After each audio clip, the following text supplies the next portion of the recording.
Welcome, engineers. Today we're exploring the press-fit calculator for interference and force, a powerful tool that solves one of mechanical engineering's fundamental challenges, determining the precise interference needed between shaft and hub components and calculating the resulting assembly forces. This calculator handles cylindrical press fits where you need a permanent, high-strength connection without fasteners. It computes both the required dimensional interference and the force needed to assemble or disassemble your components. Let's examine each input field. First, enter your nominal diameter. This is your shaft's basic size, typically ranging from 10 millimeters for small precision assemblies to 500 millimeters for heavy machinery. Next, specify the hub's outer diameter, generally 1.5 to 3 times the shaft diameter for optimal stress distribution. The engagement length represents how far the shaft penetrates the hub, usually 0.5 to 1.5 times the shaft diameter. Material properties come next. Input Young's modulus and Poisson's ratio for both components.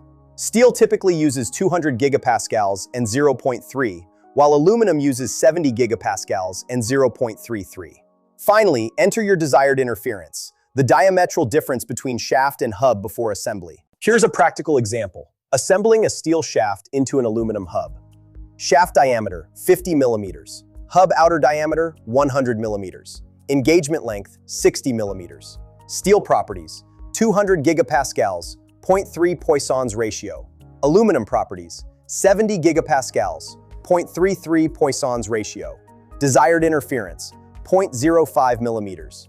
The calculator instantly computes your assembly force as approximately 35 kilonewtons and the interface pressure as 18.5 megapascals. These outputs tell you the press tonnage required and help verify your design won't exceed material yield strengths. Always remember, temperature differentials during assembly can reduce required forces by 60 to 80%. Find the link in the description below.